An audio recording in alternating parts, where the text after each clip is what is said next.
Monsieur le Premier ministre, Madame la Ministre, chers collègues. La France s'apprête à présider le Conseil de l'Union européenne. C'est une occasion qui ne se présente qu'une fois tous les 14 ans. Autant vous dire qu'elle est précieuse et qu'il faut la traiter avec sérieux et gravité. Il eût donc été nécessaire de ne pas en faire un élément de campagne présidentielle, de tenir cette présidence au moment même où le pays débattra et votera de sa politique à venir, y compris celle vis-à-vis de l'Union européenne. Vous pouvez dire ce que vous voulez, c'eût été possible de remettre cette présidence de 6 mois, ce qui, en outre, lui aurait donné plus de légitimité et plus de poids. Mais tout est bon pour faire campagne sans le dire jusqu'au dernier quart d'heure, pour reprendre l'expression d'Emmanuel Macron. Autant vous dire que j'aurais aimé voir un président de la République pouvoir s'en saisir pour défendre l'intérêt général, celui des peuples, celui du peuple français.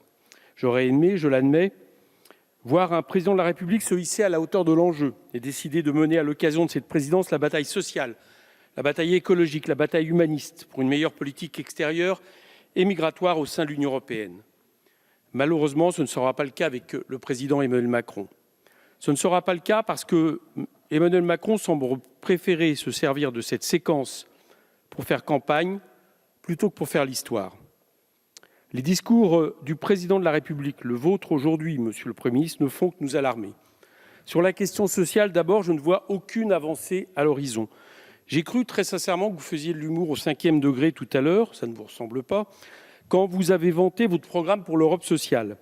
Vous parliez des travailleurs détachés en vantant les avancées de l'Union européenne dans ce domaine, alors même que les directives qui ont été appliquées n'ont touché que marginalement, et vous le savez, ce statut qui permet un dumping social sans délocalisation.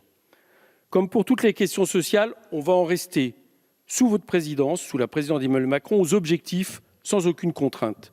Ainsi, concernant le salaire minimum européen, par exemple, non seulement il s'agit d'un accord déjà trouvé antérieurement, donc sans rapport avec la présidence d'Emmanuel Macron, mais en plus, il ne changera rien. C'est, d'un point de vue social, un accord au rabais, sans critères contraignants, sans ambition. Et si d'ailleurs vous vouliez quelque ambition, je vous conseille de reprendre la directive adoptée grâce à ma collègue, Leïla Chabi, au Parlement européen, qui impose une présomption de salariat pour les travailleurs des plateformes numériques. Mais je n'ai pas entendu ça dans le programme que vous avez présenté tout à l'heure. Plus largement, je vois bien que Emmanuel Macron ne compte pas se saisir de l'occasion pour s'opposer au pacte budgétaire européen, TSCG, ni au mécanisme européen de stabilité, qui sont pourtant au cœur du problème économique et austéritaire européen. Vous avez cité, Monsieur le Premier ministre, un procédé inédit mis en place par la Banque centrale européenne, soit son rachat direct des dettes, donc par la Banque de France pour ce qui nous concerne, jusqu'à 20% de celle-ci. Oui, c'est une bonne chose.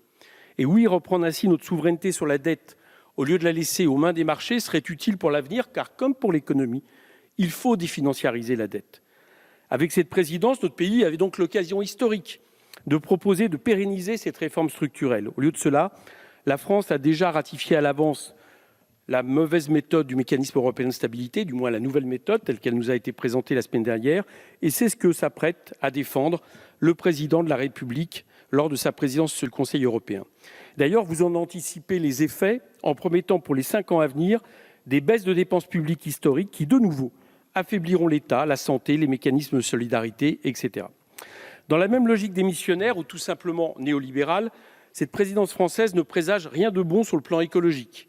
Pour l'instant, tout ce que M. Macron nous propose, ce sont des rappels de l'objectif de réduction des émissions de gaz à effet de serre. Toujours des objectifs, dont il a pourtant déjà été établi que c'était un objectif largement insuffisant qui ne nous mènerait même pas à respecter les accords de Paris. Et ce, à supposer que l'objectif soit tenu. Mais le pire, ce n'est pas seulement le manque d'ambition écologique affiché, mais la politique anti-écologique qui, elle, est bien réelle. Non seulement on nous parle d'extension du marché carbone, dont il a pourtant été établi qu'il permet seulement de créer une nouvelle source de profit par la vente de quotas excédentaires, sans franchement aider à baisser les émissions de gaz à effet de serre, mais en plus et surtout, nous assistons actuellement à une alliance catastrophique de M. Macron avec les pays pro-gaz, et notamment avec l'extrême droite polonaise, qui vise à inclure le gaz fossile et le nucléaire dans la taxonomie, c'est-à-dire dans le futur label européen de durabilité écologique. Comme quand vous faites face, comme ce matin, à la mobilisation unanime d'aussi grandes associations que Greenpeace, Attac, ANV COP21 et les Amis de la Terre pour dénoncer vos alliances politiques en matière d'écologie, Je pense très sincèrement qu'il y a de quoi s'alarmer sur la pertinence et la dangerosité de vos choix et de vos compromissions pour le climat. D'autant que M. Macron ne fait pas mieux sur les autres sujets, comme la politique migratoire de l'Union européenne. L'actualité constamment est tragique à ce sujet. Elle s'est encore rappelée à nous avec la mort de 27 exilés en mer à Calais. Et vous le savez, on compte malheureusement plus de 1000 déjà décès en Méditerranée, rien qu'au premier semestre, qui en fait la plus grande catastrophe maritime de tous les temps. On aurait dû espérer, on aurait dû penser que M. Macron aurait du coup la dignité de se hisser à la hauteur de l'enjeu, qu'il aurait tenté de défendre à la tête de l'Union européenne un plan ambitieux, humaniste, raisonnable. On aurait pu espérer voir remises en question les logiques européennes, dont les dernières années nous ont fait preuve non seulement de l'inhumanité, mais aussi de l'inefficacité. Qu'il s'agisse des conventions de Dublin, des accords du Touquet, nous n'avons pas à rester les gardes-barrières des Britanniques en matière de migration, ou de l'absence de politique migratoire organisée. Rien de tout cela ne semble étrangement à l'ordre du jour. Ce que choisit de faire à ce sujet M. Macron, c'est plutôt de réformer l'espace Schengen pour permettre l'intervention de forces de sécurité d'un État membre sur le territoire des autres. Vous avez bien entendu ce que propose de faire notre président aujourd'hui, alors que des gens meurent à notre porte, c'est tout simplement de renforcer la présence policière aux frontières. Et non seulement il veut permettre aux policiers et gendarmes d'exercer sur le territoire des autres États membres, ce qui est un problème en termes de souveraineté, mais tout ça, je l'ai dit, est un échec qui n'est même pas réaliste. Il n'y a pas d'autre échappatoire que de promouvoir une politique d'accueil digne des migrants aujourd'hui sur nos territoires, d'organiser une action coordonnée au niveau européen, la garantie du respect du droit international et l'organisation du secours humanitaire des naufragés en Méditerranée et en mer du Nord et en Manche. Il faut aussi travailler, bien évidemment, sur les raisons de ces départs contraints au niveau international, à travers l'Union européenne, mais aussi l'ONU, et non mettre des barrières mortifères toujours plus hautes qui, en plus, ne servent à rien.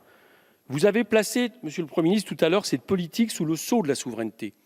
C'est sous ce sceau que vous défendez la mise en place d'une défense européenne, tout en défendant le maintien de notre appartenance à l'OTAN. Vous avez tout à l'heure beaucoup cité le général de Gaulle, convenez que tout ça n'est pas très gaullien. Nous ne sommes pas d'accord, pour notre part, avec cet affaiblissement continu des moyens de l'indépendantisme français, le tout inféodé aux intérêts des États-Unis d'Amérique.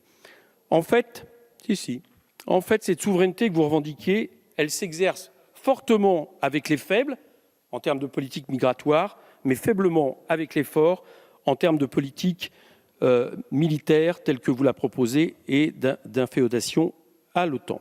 Pendant ce temps, M. Macron ose en plus parler des relations avec l'Afrique sans dire le moindre mot sur les accords commerciaux de libre-échange qui détruisent les agricultures africaines et leurs économies fragiles et qui expliquent souvent beaucoup de ces départs contraints.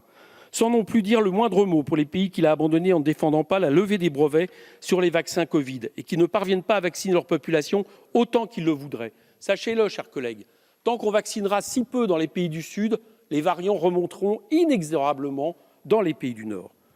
Quand je vois ce qui nous attend avec cette présidence française, je ne peux donc penser qu'à une chose.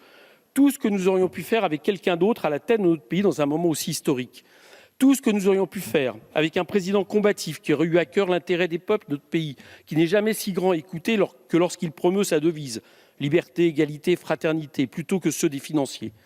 Je pense à la grave faute politique opportuniste que j'ai citée tout à l'heure de M. Macron, qui n'a pas repoussé cette présidence pour reporter justement ce mandat, dont le timing actuel réduit, je l'ai dit, le temps de la présidence française finalement à 3 mois en raison des règles de temps de parole liées à la présidentielle.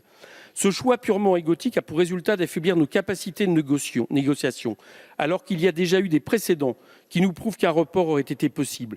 Je trouve ça bien sûr d'autant plus dommageable que quelques mois après, la France et l'Europe auraient pu avoir la chance d'avoir un nouveau président de la République, et vous comprendrez qu'en l'occurrence, j'espère que ce sera Jean-Luc Mélenchon. Mais bien sûr, je ne dis pas seulement cela parce que ce candidat est le mien, mais parce que je sais que tout ce que nous pourrions accomplir pour la France et l'Europe ensemble. Je sais que nous aurions saisi cette opportunité pour mener la bataille contre les traités européens avec notre logique de plan A, plan B, c'est-à-dire le plan A, négocier avec les autres pays européens avec la puissance et les moyens de négociation de la France et de ses présidences pour nous hisser à la hauteur des urgences sociales, écologiques et humaines auxquelles nous faisons face. Le plan B, qui consiste à appliquer de toute façon nos mesures, le mandat que nous aura donné le peuple français, même quand elles seront contraires aux traités, à commencer par un principe de non-régression sociale et écologique, un grand plan d'investissement pour une véritable bifurcation écologique, La règle verte, l'application de la règle verte qui vise à ne pas consommer et produire plus que la terre ne peut absorber. L'arrêt de l'ouverture à la concurrence des services publics et des politiques d'austérité mortifères. Une coopération entre les pays européens pour que la construction européenne soit un plus en matière sociale, écologique et des droits, sinon elle ne vaut rien. Et croyez bien que nous serions écoutés bien au-delà de nos frontières si nous appliquions une telle politique et si nous la proposions à nos partenaires. Ce n'est pas ce que fera le candidat Macron, c'est donc une occasion perdue.